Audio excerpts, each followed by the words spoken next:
Hello, hello. Welcome to Healthy Perspectives, a podcast that takes on current cultural and social issues through a clinical lens.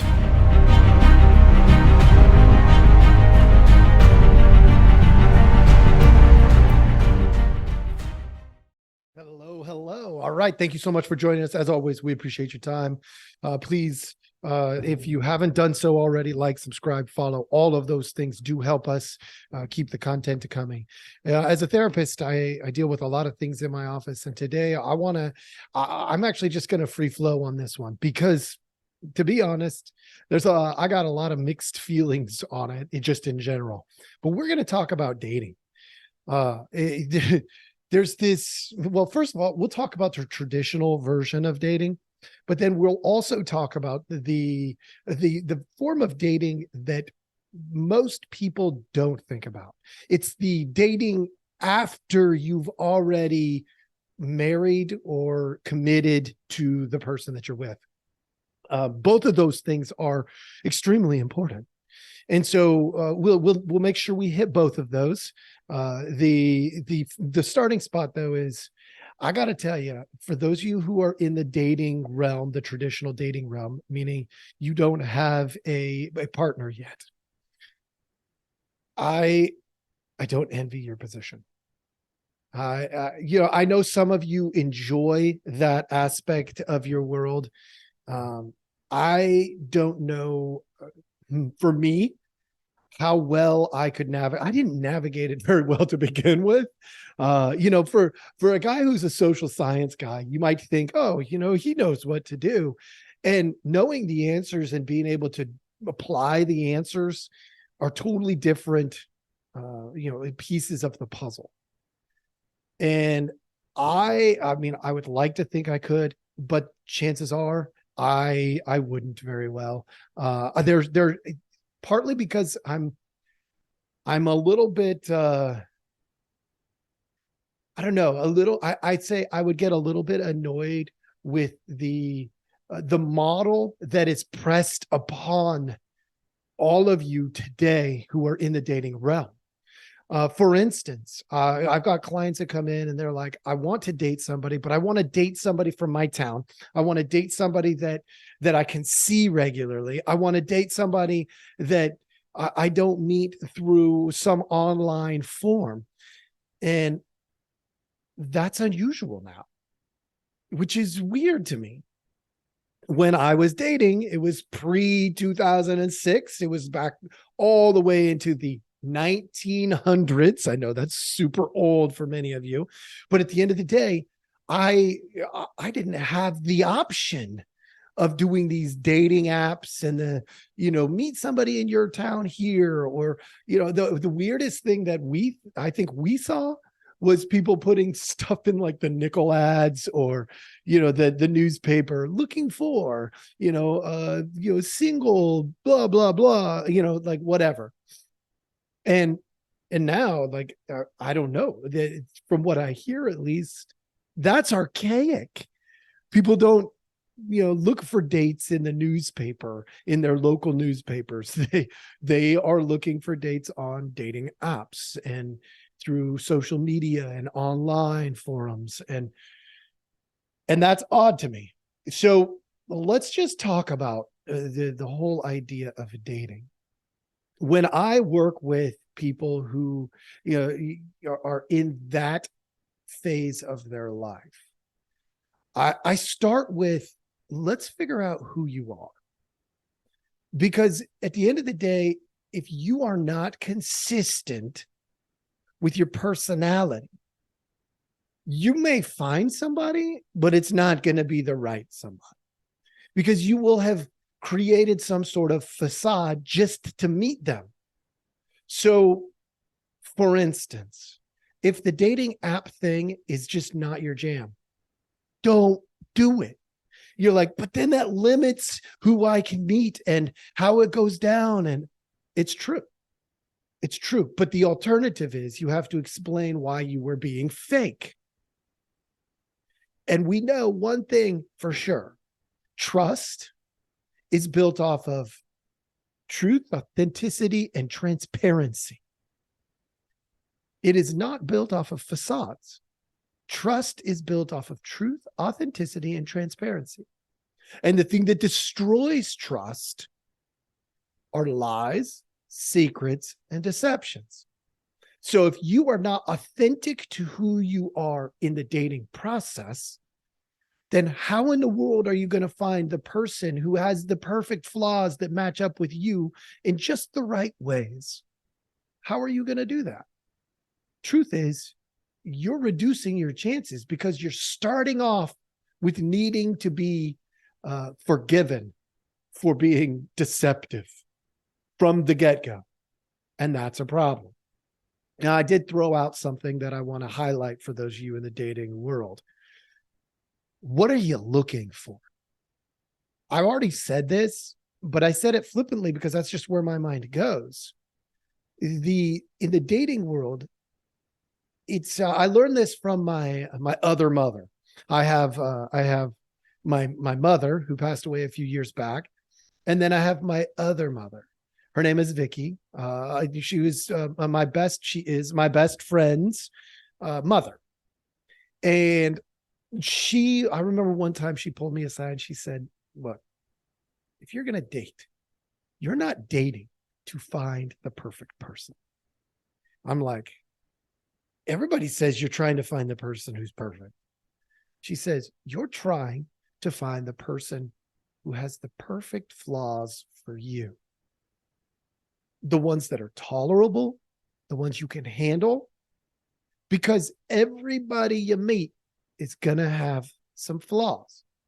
So the ideal situation is not to find somebody who checks off every list that you have, because you'll just make a new list and you'll have new things to check off. And as soon as you find one that they can't check off, you're going to bounce and go look for somebody new.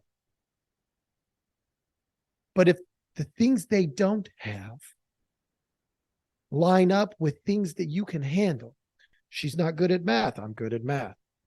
She's really social. I'm a little bit of a recluse. She's this, I'm this. She's that, I'm this. You're looking for a person who has the perfect flaws for you, the ones that you can handle. That's what we're doing. Okay, and let's talk about, while we're there, let's talk about the purpose of dating. Many people date just for the sake of dating. They want companionship. They're selfish in their endeavor. They want to see what they can get. In the dating world, if you do that, you are going to run through relationship after relationship after relationship after relationship. It's inevitable, because you're in it for what you can get from it. I would propose that if you're dating, you shift your focus from that. Less selfish, more selfless. The focus might be something like, I'm trying to explore the world to discover if there's somebody there that has the perfect flaws that line up with me. Perfect flaws. We're looking for the ones we can handle, that I could spend the rest of my life with. If we shift our focus to that, then dating has a purpose. It has an intentionality. And when we are intentional in the process of relationships, our relationships are more successful. That is, whether you're dating a friend, a daughter, a son, a father, a mother, if your relationships have intention, they are more successful. So by creating a very specific long-term intentionality, your dating life will shift. It will be more, it'll be improved. You'll know when somebody doesn't fit more efficiently, more effectively, so that you create less pain for yourself and for them. If a relationship has, it's a dead end, you'll get out of it faster, because it's not about what I can get. It's about the purpose, the intention behind the dating process. Dating is the process to get us to the end goal. So if you don't have an end goal, you are literally a hamster spinning your wheel. That's what you look like. That's what you behave like. That's what it is like. So have some intentionality. And remember, you're dating to find a person who has the perfect flaws. You're not trying to overlook their flaws. You want to find them. You want to see them. Because it's in those that you can decide, is this a person I could spend my life with? Okay. Once you're dating, being authentic, transparent, and speaking truth as you see it. You will be imperfect. I guarantee it. But there is place for grace, forgiveness, whatever you want to call it, if you are telling the truth as you see it at all times, being authentic, because then you don't have to come back and undo stuff. If you grow, that's authentic. So you can adjust and change and grow over time because it's still authentic. But it's not like a complete 180. Oh, I was just doing the dating app to meet you. I mean, like it's absurd. If the dating app thing, because what then becomes the question is, well, what are you willing to do outside of our relationship? Are you willing to be that fake just to meet us? But then what? Are you going to continue? And be transparent. Let's say you did meet somebody on a dating app and you know that the dating app thing is not your thing. Be transparent with it from the beginning. Be really honest with them saying, hey, I don't like this whole dating app idea. That being said, I am inadequate at finding somebody, and I feel like this was the way for me to try to meet somebody. So understand, like, I'm not a fan of the model that I even used, because sometimes we have to use or work within models that we don't like. But be transparent from the beginning. Of course, if you say that to everybody and you stay on the dating apps, well, at some point you're not being authentic. So, that's another thing to consider as you go. Okay. Something that I've heard from clients that are in this realm. How do I, like, where do I go to meet people? And I'm like, be true to yourself. What do you like to do? Well, I like to read. Good. Go to the library. Will you meet somebody there? I don't know. But if that's who you are, be true to who you are every step of the way. Oh, I like to cook. Good. Go grocery shopping. Find somebody who's buying some obscure little thing. Don't go creeping around the grocery store. That's weird. But the idea of, I'm going to look for, I'm going to make a homemade salsa. Okay, so you're in the store and you're looking for all of your ingredients, and you walk by somebody and you're like, hey, do you like to cook too? I like to cook. Yeah, I'm making a salsa. What are you making? And just a real casual conversation. And all of a sudden you're like, hey, I just found somebody who likes to cook. You like dogs? Go to the dog park. Right? Like, you gotta put yourself in position. You want to ski or snowboard? Meet people at the mountain. Super easy to meet people at the mountain. Single people, married people, like young people, old people, they're all up at the mountain. If they like to ski or snowboard or snowshoe or cross country or whatever. So put yourself in places. You're like, well, I've tried that. Have you though? I'm going to challenge you though, because I know for people who are, I live in an outdoorsy place, and for people who are outdoorsy people, I'm always shocked by how little they go to the outdoorsy stuff in order to meet people.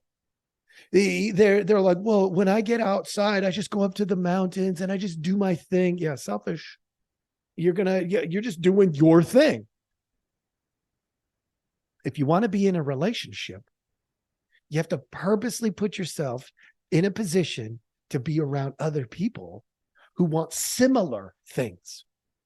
So you go to REI or you go to Cabela's and you look at their, hey, what's going on boards. And you find, oh, hey, there's a group that meets every Tuesday at 6 o'clock in the morning and goes running in town. Huh. Maybe I'll just go running I like to run. I'm going to go for runs in town. And maybe you meet somebody. Maybe you don't. But either way, you're doing something in the realm that you enjoy. And just because you don't meet them in that area doesn't mean you won't meet them because of that area. Like been part of running groups in the past. It's amazing how running groups like to look after each other. They become little miniature families. It's pretty incredible. Or biking groups do the same thing. And they're like, I got to introduce you to somebody I know. And now all of a sudden you're meeting them under authentic opportunities, just relational. I know so-and-so and they met me. They introduced me to so-and-so.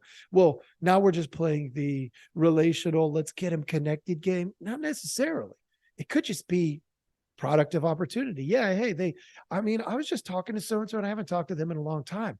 And they broke up with their ex about 3 or 4 months ago. And I was thinking, I know a guy or I know a girl for them. Huh. It can happen that way, folks. All right, let's switch gears. Dating. Is this just to get married or to get, that lifetime relationship? No, 100% no. And what is dating when you're married or when you're with your person that you're going to be with forever? It's constantly trying to impress them. It's that I want to show you how important you are to me. And I want you to know that I am going to try to be the person that you need in your life.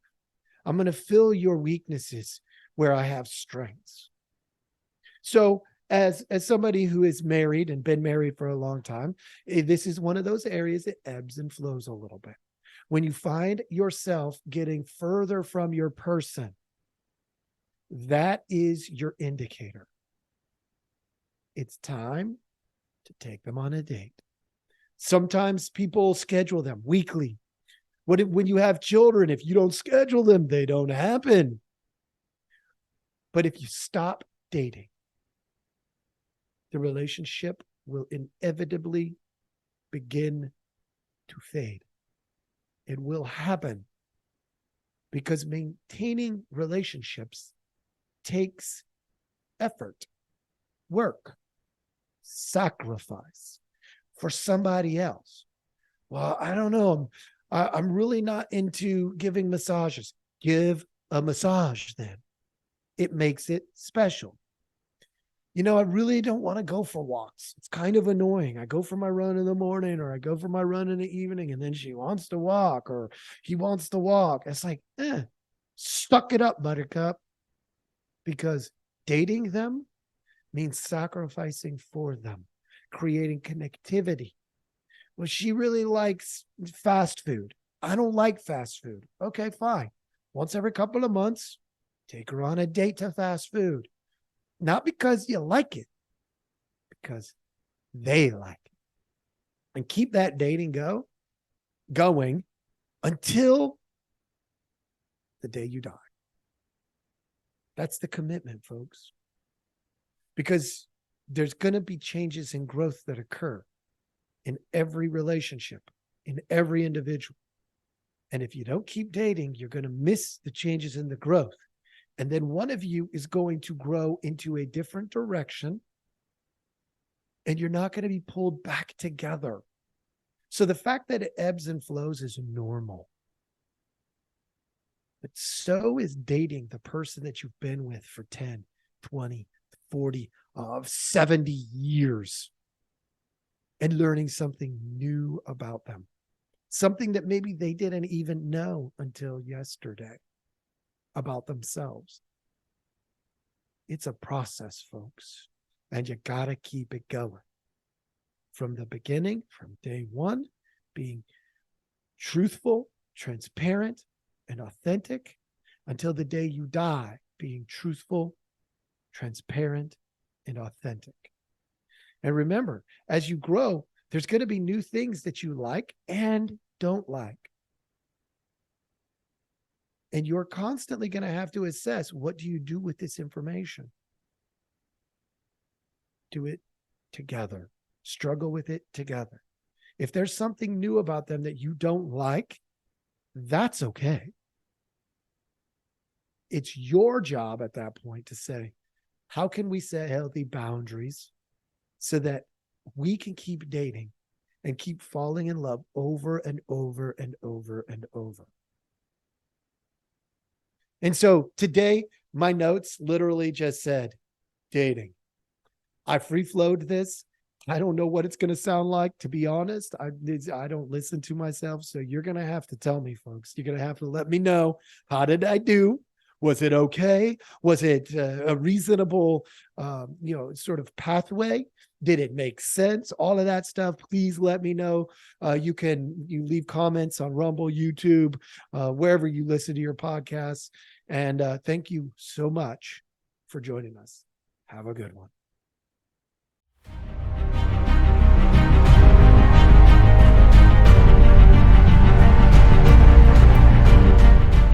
Hey, everybody. Thanks for listening. We appreciate our audience a lot, so we give you some simple ways to track us down.